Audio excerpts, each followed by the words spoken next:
नमस्ते, नेपाल अनलाइन स्कुलमा स्वागत छ।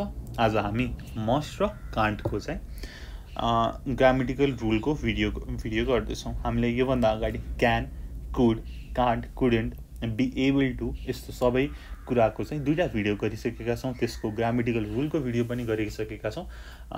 एक्सर्साइजको भिडियो गरेका छौँ। स्योर रुलको पनि गरेका छौँ। तपाईँले त्यो भिडियो हेर्न सक्नुहुन्छ। ल, यो मस्ट र कान्ट चाहिँ एकदम चिजी छ, एकदमै इजी छ है त। ल हेरौँ, सुरु गरौँ। अब तपाईँको घर होइन त्यो एकदमै हेभी ट्राफिक भएको ठाउँमा छ अरे भनेर तपाईँले साथीलाई भन्नुभयो। के भन्नुभयो त? My house is very near the motorway सडकको नजिक छ भनेर भन्नुभयो। अब तपाईँको साथीले के रिप्लाई दियो त? It must be very noisy. It must be very noisy. एकदमै नोइज हुन्छ है भनेर भन्यो होइन। भनेको अब मस्ट के बेला युज हुन्छ त? We use must to say that we believe something is certain. केही कुरा सर्टेन छ। There is no any other explanation. एउटा मात्रै रिजन छ, हो एउटा मात्रै कुरा छ भनेदेखि चाहिँ हामीले मस्ट युज गर्छौँ। एकदमै पक्का 100% छौँ भनेदेखि मस्ट युज गर्छौँ। We use must to say that we believe something is certain. केही कुरा सर्टेन छ भनेदेखि चाहिँ मस्टको प्रयोग गर्छौँ। जस्तै इक्जाम्पल हेरौँ। You have been traveling all day. You must be tired. You have been traveling all day. You must be tired. भनेको के हो त? अब तपाईँ दिनभरि ट्राभल गरिरहनु भएको छ। तपाईँलाई त पक्कै थकै लाग्यो होला नि त। अब थकै लाग्नु बाहेक अरू कुनै छ त? तपाईँलाई थकै नलागेको त पक्कै हुँदैन।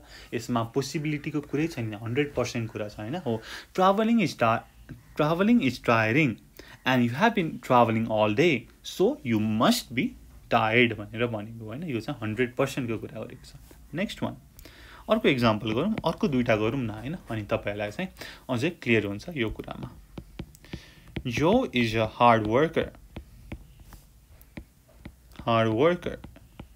भनेर एले भन्यो। बीले रिप्लाई दियो जो यु मस्ट बी जोकिङ। तिमी पक्कै जोक गर्दैछौ है भनेर भन्यो होइन। ऊ चाहिँ 100% स्योर छ द्याट पर्सन इज जोकिङ भनेर। जो you must be joking. He doesn't do anything. उसले केही पनि गर्दैन। त्यो जुन चाहिँ जसले चाहिँ केही पनि गर्दैन, तिमी त पक्कै नै जोक हानिरहेछौ मलाई। तिमी त मलाई पक्कै झुकाउन खोजिरहेछौ भनेर भनेको छ होइन। अब पर्सन एले चाहिँ जो इज अ हार्ड वर्कर भनेर भन्यो। अब बीले त पत्ता आएन। अब बीले त राम्रोसँग चिनेको छ जोलाई, ऊ एकदम अल्छी छ। You must be joking. उसलाई चाहिँ आफूले ऊ जोक गरेको भनेर उसलाई चाहिँ 100% बिलिभ छ। यहाँनिर केही त अनसर्टेनिटीको कुरा छैन होइन। सो हामीले मस्ट युज गऱ्यौँ। Last one, Ram must get very bored in his job.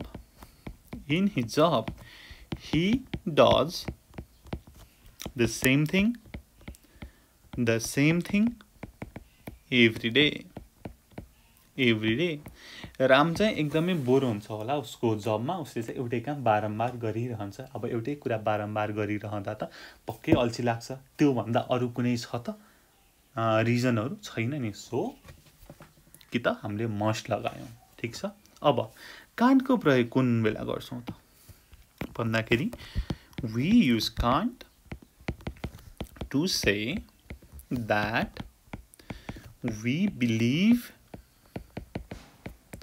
Something is not possible. कुनै कुरा चाहिँ पोसिबल हुँदैन जस्तो लाग्छ भने के को प्रयोग गर्छौँ त? कान्टको प्रयोग गर्छौँ। जस्तै यहाँनिर हेरौँ है। You have just had lunch. You can't be hungry already. You have just had lunch. You can't be hungry already. भर्खरै लन्च खाएको छ फेरि मलाई भोक लाग्यो भन्दा त तपाईँ पत्याउनु नै हुँदैन नि होइन हो जब तपाईँले केही कुरा चाहिँ पोसिबलै छैन भनेर बिलिभ गर्नुहुन्छ तब कान्टको प्रयोग गर्नुहुन्छ we have just had lunch you can't be hungry already भनेको के हो त भन्दाखेरि we don't expect people to be hungry immediately after a meal. अब कोही मान्छेको त एकदमै लार्ज एपेटाइट होला होइन केही खाने बित्तिकै एकछिनपछि खान मन लागिहाल्ने होइन तर नर्मल मान्छेले त केही खाएपछि कयौँ घन्टासम्म नै केही खाँदैन नि होइन सो तपाईँले चाहिँ भर्खरै लन्च खाएको छ फेरि भोक लाग्यो भन्दा त तपाईँले त पत्याउनु भएन नि you don't believe that is possible so तपाईँले कान्टको चाहिँ प्रयोग गर्नुभयो यस्तै गरी अर्को एउटा इक्जाम्पल हेरौँ they haven't lived here for very long they can't know many people. They haven't lived here for very long. They can't know many people. उनीहरू यहाँ धेरै बसेकै छैन र तपाईलाई विश्वास छ कि उनीहरूले चाहिँ अरू कोही मान्छेलाई चिनेको छैनन् सो तपाईले के भन्नुहुन्छ त they can't know many people त्यो चाहिँ तपाईलाई विश्वास छ नि त हु नोज अब त्यो ती मान्छेहरूले धेरै मान्छेलाई चिनिसकेको छन् कि तर यो चाहिँ तपाईँको बिलिफमा काम भएको हो नि त you believe that they can't know many people they don't know many people it is not possible that they know many people so तपाईँले यहाँ कान्ट युज गर्नुभयो अब स्ट्रक्चर के हुन्छ त सिम्पल छ स्ट्रक्चर होइन you they he she it सबैमा यु सी दे मैले एसेक्वा लेखेँ है त यहाँनिर प्लस मस्ट अथवा कान्ट त्यसपछि प्लस इन्फिनिटी अब बी प्लस आइएनजी अथवा गेट नो ह्याभ एसेक्ट्रा अब बीमा जस्तै टायर्ड हङ्ग्री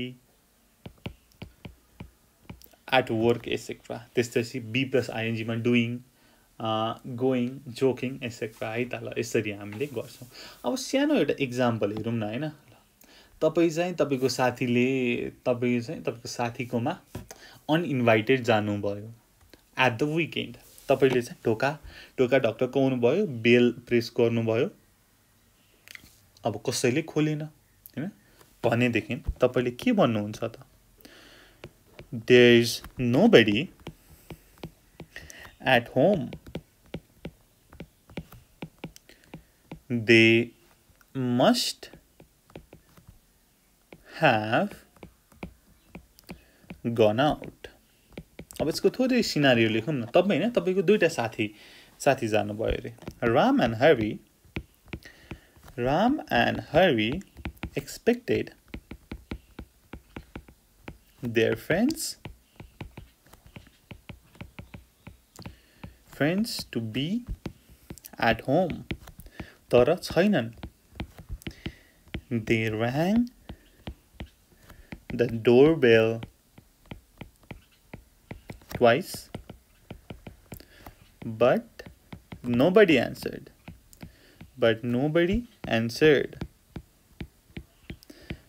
अनि रामले भन्यो के छ भन्यो त भन्दाखेरि they must have gone out उनीहरू पक्कै नै बाहिर निक्लेका होलान् बाहिर गएका होलान् there is no other possibility भनेर यसको मिनिङ चाहिँ there is no other possibility ठिक छ they must have gone out must प्रयोग भयो त for past we use must have or can't have अब यसको इक्जाम्पल गरौँ है त यहाँनिर चाहिँ there is no other possibility छ त्यसपछि पास्टमा छ भनेदेखि हामीले मस्ट ह्याभ गन को प्रयोग गरौँ। अब एक्जाम्पल गरौँ। I lost one of my gloves. I must have dropped it somewhere. मैले एउटा पन्जा हराएँ भन्नुको मतलब मैले त्यो कतै त झारे होला नि त, मसँग छैन भनेदेखि त मैले त पक्कै कतै खसालेँ हो। that is only one explanation that I can think of, that I dropped my glove somewhere. मेरो अरू कुनै एक्सप्लेनेसन नै छैन। मैले हराएँ भन्ने बित्तिकै मैले पक्कै कतै खसालेँ, मैले अन्जानमा खसाएँ। तर त्यो भन्दा अरू कुनै एक्सप्लेनेसन छ त? That's the only explanation I can think of, that I dropped it somewhere भनेपछि I must have dropped it somewhere. Plus हामीले पास्टको कुरा गर्दैछौँ। Second one, we used to live very near the motorway.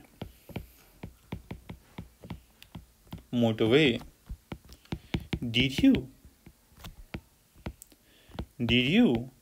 It must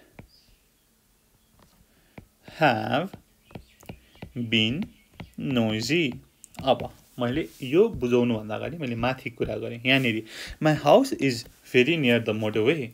It must be very noisy. ल notice गर्नुहोस्, यहाँनिर present टेन्समा छ, तर यहाँनिर तल के छ त? पास्टमा छ we used to, पहिला हामी बस्थ्यौँ तर अहिले बस्दैनौँ, पास्टको कुरा छ। So it must have been noisy. अब लास्ट एउटा एक्जाम्पल गरौँ। Sita hasn't contacted me. Sita hasn't contacted me. She can't have got my message. She can't have got my message. उसले मलाई कन्ट्याक्ट गरेको छैन भन्नुको मतलब के हो त? उसले मेरो मेसेज पाएको नै छैन। There is no any other possibility that you can think of. Okay? अब यसको स्ट्रक्चर पनि त्यही माथिको जस्तै हो, त्यही पनि मैले लेख्न चाहेँ। I, you, he, she, it है, एक्सेट्रा प्लस के त? must अथवा can't प्लस अब बीमा asleep, at work, etc. He must be at work, he can't be at work, he must be asleep, he can't be asleep, अथवा be plus ing, doing, he must be looking, he can't be doing. Okay, ल यसरी गऱ्यौँ। त्यसपछि he must have gone out, sorry यहाँनिर okay, I made a mistake. यहाँनिर हामी त के पढिरहेछौँ त? मस्ट प्लस ह्याभ पढिरहेछौँ नि त होइन। यहाँनिर यत्रो हाम्रो इम्पोर्टेन्ट कुरा छुट्टिएपछि तपाईँहरू सम्झाउनु पर्दैन मलाई, चुप्प लाएर बस्ने हो। ल यहाँनिर ह्याभ छुटेछ होइन, तर मैले अघि भनेको पनि ठिक छ। ही मस्ट बी अस्लिप, ठिक छ। He must have been asleep, यो पनि ठिक छ। ओके, ल अब हामीले कुडन्ट ह्याभ प्रयोग गर्न सक्छौँ कान्ट ह्याभको सट्टामा। अब माथि she couldn't have got my message, ठिक छ। यहाँनिर हामीले कान्ट प्रयोग गरेको छौँ, यसको ठाउँमा she couldn't have got my message. Max couldn't have been looking where I was going. बुझ्नुभयो? ल हामीले कान्टको ठाउँमा कुडन्ट पनि प्रयोग गर्न सक्छौँ र हामीले कान्ट र कुडको चाहिँ डिफ्रेन्सको भिडियो पनि गरिसकेको छौँ, त्यो भिडियो अवश्य हेर्नु होला। ल यो भिडियोको लागि यति नै। तपाईँलाई कस्तो लाग्यो हामीलाई सल्लाह सुझाव दिनुहोला, फिडब्याक दिनुहोला र यसपछि हाम्रो यसको एक्सर्साइजको भिडियो छ त्यो पनि हेर्न नभुल्नुहोला। त्यति भन्दै thank you so much for watching. Until next time, good bye, keep learning. जय चन्द्र सूर्य।